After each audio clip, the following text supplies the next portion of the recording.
એ એક અઠવાડિયું પ્રેક્ટિસ ન કરી તો એમાં તમારું ટાઈમિંગ રદ થઈ ગયું, બરાબર. એટલે આ વસ્તુ કેવી છે કે આને રોજે રોજ ફોલોઅપ લેવું જ પડે. અને કોઈ હોય કે ન હોય એમ આપણે પેલા એકલવ્ય જેવું થઈ જવું છે, કોઈ દ્રોણની મૂર્તિ પડી છે અને આપણે કામ કરવાનું. એટલે બોડીને ઘસશો ને એટલું ઘસાશે. અને એ જ વસ્તુ છે કે ભાઈ તમે જેટલી મહેનત કરશો એટલું એ, અને એ અત્યારની મહેનત છે એ ભવિષ્ય માટે સારું છે તમારું. એટલે મથવાનો સમય અત્યારનો છે અને આપણે મથવું જ પડશે. આજના ટાઈમિંગમાં એમ કહેવાય કે સેટિસ્ફેક્શન પહેલી તો બીજી એ જે આર્મીની રનિંગ હતી ને એમાં તો બોડી લેંગ્વેજ જ દેખાતી નથી. તમારે જે રનિંગ માટેની કહેવાય ને કે બોડી લેંગ્વેજ છે એ જ બોડી લેંગ્વેજ નથી દેખાતી. એસએસસી જીડીમાં તો બી અમુક છોકરા હતા જે પદ્ધતિથી દોડતું હતું. અને તમે આડા આવડા સ્ટેપ મારશો ને તો સીન ટ્રેન ચાલુ થઈ જશે. અઠવાડિયામાં જ આપણે ફિઝિયોને બોલાવી અને પ્રોપર સ્ટ્રેચિંગની અને એની માર્ગદર્શન આપીએ તમને. પણ તમે પ્રોપર એમ કહેવાય ને કે ભાઈ ચલો એક રનિંગમાં આપણને ખબર પડી કે આપણે 4 રાઉન્ડ આરામથી દોડીએ છીએ તો પછી આપણે એક્સરસાઇઝ એમાં લાગવાનું જ છે. અહીં બેઠેલો એક પણ મેડિકલ આવે તો ઠીક છે, બાકી બધામાં પાસ હોવો જોઈએ. તમને એ રીતે પ્રિપેરેશન હા એમાં જ કંઈ ખૂટતું હોય તમને કહો તો એ બધી મેનેજ અમે કરી આપીશું. બાકી તમારી જોડેથી બીજી અપેક્ષા છે જ નહીં અમને. ખાલી તમે તમારું 100% આપો એ જ મહત્વ છે, બરાબર. એટલે રોજે રોજનું રાખો અને બીજા જે પરિબળો છે તમને દિશાથી ભટકાવે એનાથી દૂર રહો.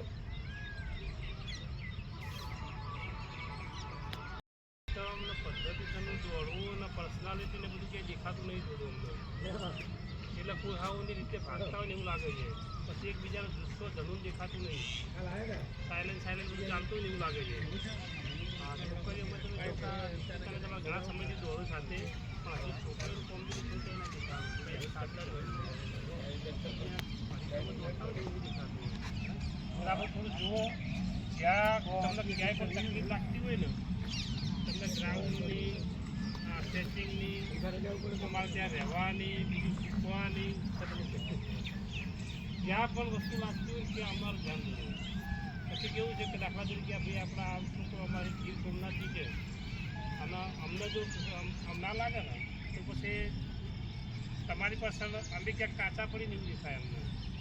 અને જ્યાં તમને લાગતું હોય ત્યાં અમારું ધ્યાન દોરો અને એકદમ મનથી જોડો અમારી સાથે. જેમથી કે આપણી છેલ્લી ભરતી અને આપણો છેલ્લો ટ્રાય સંસ્થાને ખબર 114 છોકરા લગાવ્યા છે. અત્યારે એવી જગ્યાએ સેટ છે કે જ્યાં અમારા કરતાં પણ ડબલ પગાર હશે. તો કહેવાનો મતલબ કે બહુ જનૂનથી અને એકબીજાને સાથ સહકારથી એક ગુસ્સો જનૂન આ બધું બહાર લાવો એમ. આવું ટ્રાયલ ચાલતો હોય, મહિને ટ્રાયલ લઈએ એમાં જો આવું સાયલેન્ટ ચાલતું હોય તો કેવું લાગે એમ. એકબીજા ગુસ્સો વધારવાનો ને ઘેર છોકરું ગામડામાં દોડતું હોય ને આપણા વચ્ચે આવીને દોડે કેવો ફરક દેખાય. કોમ્પિટિશન તમે તમારા અંદર જ હેલ્ધી કોમ્પિટિશન રાખો. અગાઉની બેચ હતી જોઈ લો કે એમની અંદર કોમ્પિટિશન હતી, ભલે 2 મિત્રો રહ્યા પણ દોડવામાં નહીં, બરાબર. અને એ સુપર એક્સિડન્સો મારેલી છે આપણામાં. આપણે તો નોર્મલમાં નથી આવતા. કોણ છે જૂના કોઈ દોડવાવાળા છે? કેવું ચાલતો માહોલ? એ માહોલ કેમ દેખાતો નહીં? રીઝા બની ગયા બધા? હા, નહીં દેખાતો ને તો કેમ આવું લાગે બધું આપણને? અમે નહીં આવતા એટલા લોકો અમે રોજ આવવાનું ચાલુ કરીએ. કંઈક છે એવું કે જેનાથી આપણે થોડા લીધા થઈ જાય છે. બધા વસ્તુ જુઓ જ્યાં જરૂર પડશે ત્યાં તમે અમને કહો. પાછળ જોતો છો કોઈ બેન અહીંયા બતાવી જાય છે. હવે દાખલા તરીકે તમે જમણો પગ છે, જમણો પગ ખબર તો પડે ને કે આ જમણો જોઈ તો ડાબો શું આગળ કરો છો? તમને એક વસ્તુ જે ફાયદો થવાનો એના કરતાં નુકસાન વધારે થવાનું છે. જો એવું લાગતું હોય કે આપણને જે અહીંયા ઓબ્ઝર્વર છે એ દેખાતું નથી, એકવાર પહેલી વાર પૂછી લો ભાઈ સાહેબ આ કઈ રીતે કરવાનું. કાં તો આપણે પછી ગોળમાં કરી દઈએ કે જેથી કરીને વચ્ચે સેન્ટરમાં રહે છે દર્શકને તમને બધું ખ્યાલ આવે એના પ્રમાણે. એટલે જે કોઈ ઊંચો કરવાનો હતો એ આટલો જ હતો નોર્મલ, લોકો આટલો નથી દીધો પછી એમ ઊંચું જ તો થાય. એટલે એ પ્રોપર છે. કોઈ ધન હૈ ક્યા तेरी धूल से बढ़ के तेरी धूप से रोशन जिंदा तू